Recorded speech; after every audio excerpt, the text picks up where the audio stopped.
Welcome to Screen Talk with yours truly, Nomfanelo. So, the other day I saw this article from Deadline that talks about young adult TV shows. So, essentially, I want to react to this article here. The title of the article here is The Rise and Fall of YA TV or Young Adult Television. How creators and development execs are appealing to Gen Z in the age of TikTok. So, first here they post, is anyone even watching young adult TV anymore? I mean, that is the question. Um, so, essentially, here it talks about how um, with the landscape changing with TV from like network to streaming, could argue has really shifted a lot of this stuff, especially for young adult content. Because way back when CW was essentially the channel for young adult TV shows.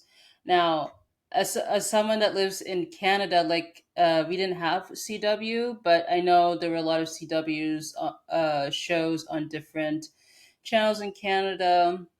Because I think at the time, I remember I watched Charmed with the original series. I used to love watching that show, and what also today had the Vampire Diaries. I watched the earlier seasons of that, Veronica Mars, and I'm sure there's many other shows. Yeah, so yeah, and then it poses here, says here, with the rise of short form content thanks to TikTok and YouTube, does this new generation of teens and young adults even care for long form scripted content? How can streamers compete for Gen Z's attention in such a fractured landscape? So, Greg Berlanti, who has produced some YA content, to say from Dawson's Creek to Riverdale, he said, I don't think the demand is dwindling. There will always be a place for great YA. In fact, I think there is a huge opportunity for one of the current platforms to become a place people expect to find the best of it. So he kind of sounds optimistic here with his response here. So I think, yeah, he has a point here, but I mean, that remains to be seen.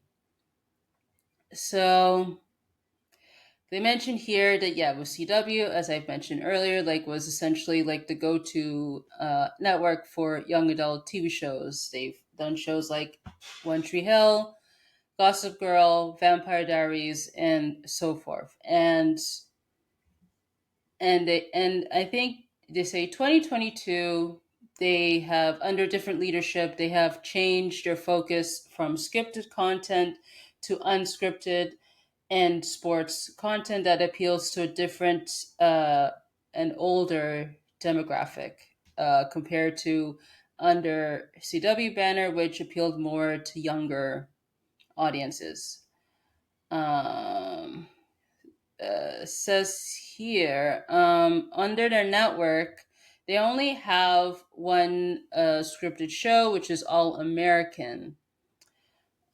So Julie Pleck says here, quote, the story remains the same. For a cycle, everyone swears they're not buying YA. Everyone. Then one show hits big, and all of a sudden folks are hungry for it. Yeah, because with a lot of stuff with Hollywood, they really react to trends. Because one moment it'll be all about, let's say, horror movies, for example, and then all of a sudden superhero stuff become trendy, then everyone will do superhero stuff, and then let's say it'll shift to romance, and then so on and so forth. So yeah, I think, yeah, like there's like patterns are not really consistent when it comes to the types of stuff that's being put out there essentially. um I'm just going to scroll here. Disney exec Shimron Sethi says here that I think what those shows really taught me was how broad young adult content is and the breadth of the age range of viewers that just always connects to these deep relationship stories. Interesting. Um, and then points out to Hulu's Tell Me Lies as an example of a recent streaming series that has succeeded in attracting a young audience. And then thanks to TikTok, where this first season went viral, um, and it helped to reach to the young viewers. And apparently has been the case with recent shows like The Summer I Turned Pretty and Heartstopper. Interesting. And then here they talk about Gen Z, because I'm a millennial myself. So I feel like I might be the wrong person to talk about this, but how I view it in regards to the decline of young adult TV boils down to the platforms essentially with the shifts from network to streaming, and another reason is the quality of the shows themselves, because like they do point out that some YA shows on streaming have done well, such as Heartstopper. You have Wednesday on Netflix. um, I don't know if Cobra Kai counts as a young adult show because it appeals to both younger and older audiences, um, and so forth. So I think it's really boils down to the content themselves. Even though I don't like to use the word content, because yeah, I believe that if the material is good, if it appeals to those audiences, I'm sure they will be able to seek those out and watch those, and hopefully that gains momentum and success. So, because I did title this video, "Is TikTok to blame for the decline of young adult TV shows?" And I would say no, because sure, like maybe some people use TikTok to find these shows through viral clips and so forth. But honestly, I think just blaming social media is an excuse, honestly.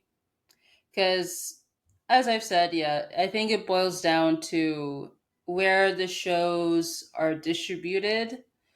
Because it seems like now that a lot of these studios are putting their eggs into streaming, and I'm sure streaming could work out, but there are pros and cons to streaming. I've talked about streaming before in the past on this channel, but because like Netflix is like essentially the top, I would say, streaming platform. So there's always going to be audience there of Netflix, and I'm sure there's other streaming platforms that are on the rise. Like I know Prime Video is also a big player as well too. I don't know. I don't know if they put a lot of young adult content there, but I could see a service like Tubi uh, put more emphasis on young adult TV. I've not fully checked on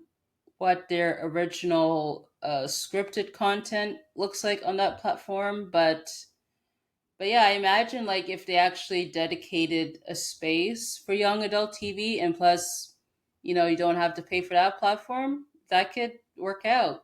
Essentially, it could work out.